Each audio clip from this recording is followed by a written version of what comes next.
Hey everybody, it's K-May Fangirl 1997 reporting from my room again. And as you probably saw back on the three different videos, I was doing the Perry Agent P Strikes Back game on the Disney Channel website.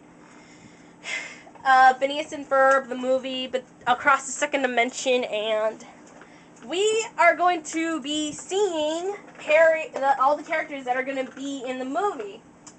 Now, I know this is kind of, how should I say, giving spoilers, but if you don't want to see this video, you could just go ahead and pay no attention to this. Okay. But, anyway, it's part of the movie, so whatever. Okay. Perry, the best pet platypus a boy could ever want, even a girl.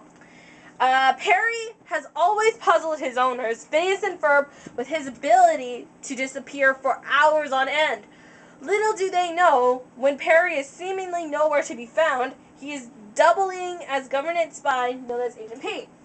Now, this is the first dimension, but check out the second dimension. Here is what happened to him, if you guys were wondering. Years ago, Perry was captured by evil Dr. Doofenshmirtz, or Evil Doofenshmirtz, that's how I just call him now, and made into Perry the Platyborg, general of his army. He enforces the rule of Evil Doofenshmirtz with an iron fist, and has no recollection of his past life with his owners, Phineas and Ferb. So I'm guessing like he brainwashed him or something? I don't know, that's just me. I'm just guessing. But hey, you can't blame me for being picky. Now, Dr. Doofenshmirtz. Okay. Always determined to wreak havoc on the entire tri-state area. Dr. Doofenshmirtz, a mad scientist, blames his distaste for all things not evil on his rough childhood in Drelsenstein, however you pronounce it. He probably said it in one of the episodes, so you guys can figure that out, I'm not sure. Unfortunately for him, his nemesis, Perry the Platypus, keeps him in check and makes sure that his evil plots are never successful. Well, that's the first dimension. The second dimension? Alright. Molded into an evil dictator by a single unfortunate childhood event, Dr. Doofenshmirtz has one goal and one goal only. To enforce his dominion, I guess. I really don't know.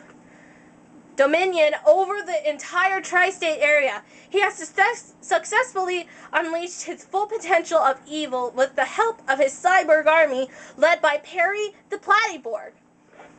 So yeah, that's what happens in the second dimension, but you know, who knows what could happen in the movie. Anyway, Phineas. Okay, he may be too young to be an engineer, but he always has the proper permits in place, which is pretty crazy, I'll be honest. Phineas insists on making the most of every day of summer vacation with his brother Ferb. He doesn't realize it, but soon he will be confronted by some of the most difficult decisions he's ever had to make in his life. Which has got to be pretty tough for him, you know, being, I think, a 10-year-old or something? Not sure. Being a conformist, I guess? Being a conformist, Phineas wouldn't dream of breaking the mold that Evil Doofenshmirtz has created for everyone in the second dimension. Sadly, years ago, his pet platypus Perry went missing, and he's never heard of summer vacation. He likes to stay out of trouble and play Doofabali. Oh, it's like Monopoly, only Doofenshmirtz version. Doofopoly while wearing his dooferalls with his stepbrother Ferb. I'm guessing dooferalls are like overalls. I'm sorry, but that's just wow. Okay, Ferb. A boy of few words. Ferb is nothing short of a mechanical and electrical mastermind. Given a toolbox and some encouragement from his stepbrother Phineas, Ferb is capable of fabricating the unimaginable. Okay, I have something to say about this. I'm going to say it right now. Ferb is the Terminator! I'm sorry, but I have to. Okay. Boy, a few words. Ferb likes to keep himself and out of trouble. He doesn't leave the house much due to the patrolling Normbots and his mother's instructions that talking to neighbors is dangerous. Alright, Candace. Candace thinks it's her job to bust the brothers by telling their mom everything her brothers are up to. But every time she gets close to busting them, something mysterious happens to her brother's crazy inventions, and they disappear before their mom shows up. Second dimension version. This is fun. This looks awesome. Okay. Candace doesn't have time for typical teenage things like boys, shopping, and slumber parties. Leader of the resistance, Candace is extremely protective of her brothers, Phineas and Ferb, and will do anything to protect them from the evil ruler, Dr. Doofenshmirtz. And that's pretty awesome. And for once, we get to see her in something else. Well, we get to see her almost like in, I guess you could say, what was her name? Vanessa's clothing. Anyway, Baljeet. This is funny. Okay. When he's not studying, Baljeet likes to help his friends Phineas and Ferb with their big ideas. Baljeet excels in advanced mathematical calculations, and he is a great sport when it comes to getting bullied to the town bully Buford. Second dimension. This is funny. Look at his hair. That's just pretty awesome. Okay, that's Dr. Baljeet to you. Baljeet is an integral member of the resistance who helps resist Dr. Doofenshmirtz with his advanced scientific and mathematical brain.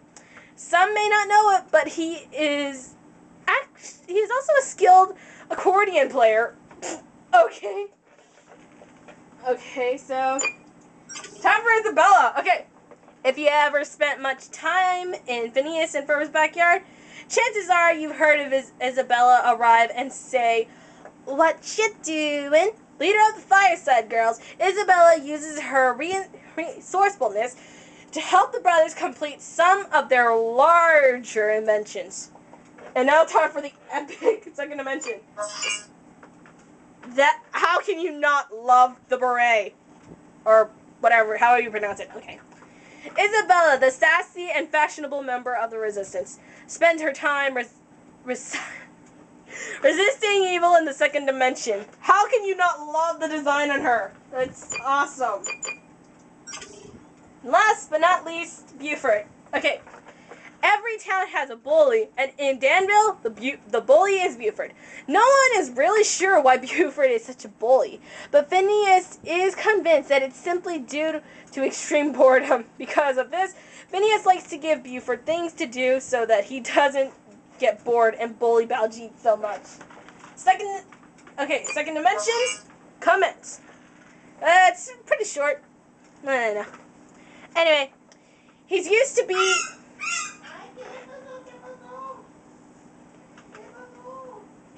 be in the resistance, but he got so good at it, he started resisting them. So I'm guessing the alternate universe Perry and the alternate universe Buford are both possibly on Dr. Doofenshmirtz's side. But we may never know, because the movie, let's just say the movie's going to have to tell us everything. So, yeah, I hope you guys enjoyed the character summaries and everything found on the on Phineas and Ferb Behind the Second Dimension website. See you guys then, and I hope you guys are looking forward to the movie as well as I am. See ya!